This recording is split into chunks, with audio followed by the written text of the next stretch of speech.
Tashi de like Rinpoche, Tashi de like. Tashi de like, Tashi de like, Tashi de like.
My sincere greetings to everyone.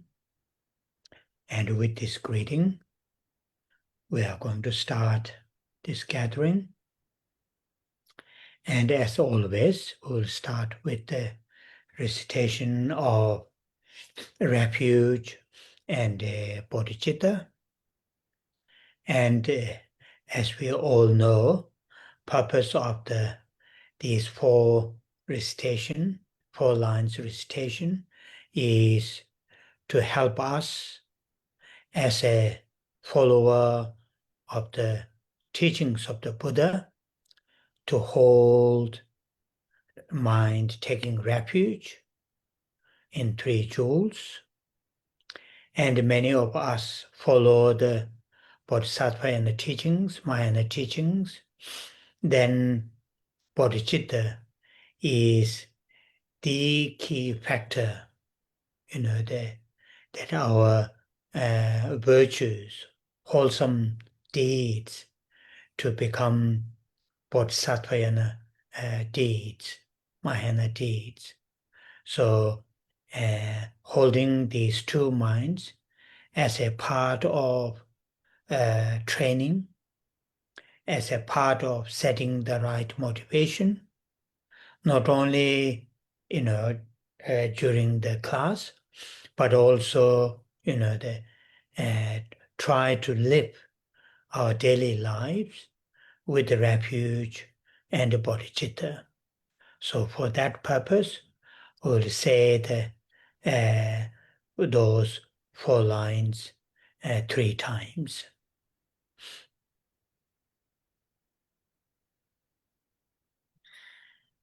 Trước tiên, Thầy gửi lời chào thân ái đến tất cả quý Phật tử.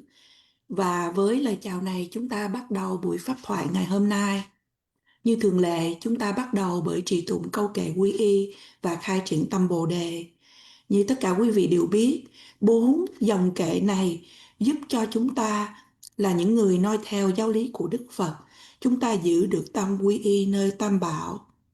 Đồng thời, nhiều trong số chúng ta cũng noi theo giáo lý của Bồ Tát Thừa, của Đại Thừa. Và như vậy, Bồ Đề Tâm là yếu tố then chốt, và rằng là những thiện hành, những hành động mà chúng ta tạo ra để trở thành là những thiện hành của chư vị Bồ Tát. Và như vậy chúng ta giữ hai trạng thái tâm này, quy y nơi Tam Bảo và khai triển tâm Bồ Đề, là đạo lộ để cho chúng ta tu tập rèn luyện, không những chỉ cho chúng ta tham dự nghe thuyết pháp ngày hôm nay, mà đồng thời để cho chúng ta sống cuộc đời của mình. Và vì mục đích đó, chúng ta hãy trì tụng câu kệ này 3 lần.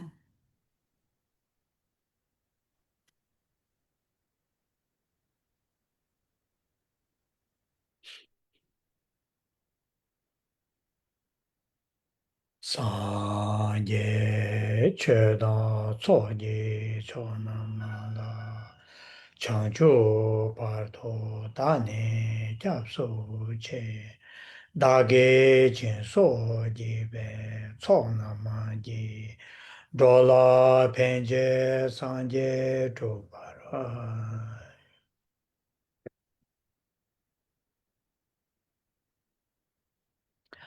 Sanje chedan tsoji chonamala chanjo pardo dane japsu che dage jinso jibe tsonamaji dola penje sanje chupara.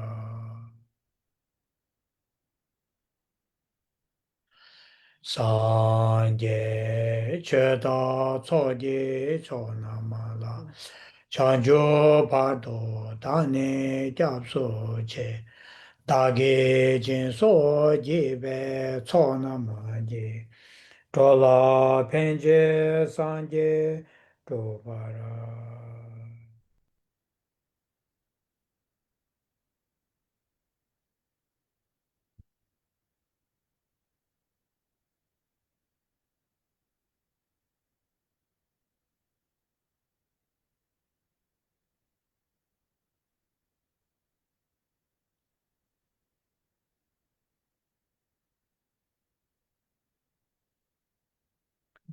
Refuge and the Bodhicitta as our main motivation to join this gathering and also to live our daily lives. Now I will say the Bodhicitta mantra several times. While I'm saying the Bodhicitta mantra, we all hold loving kindness and great compassion at our heart. And this loving kindness and great compassion will share towards all living beings without any exclusions, starting upon oneself, one's own loved ones, family members, friends, colleagues, and gradually to extend towards all sentient beings. And strongly imagine that our expression of loving kindness and great compassion reach towards all sentient beings.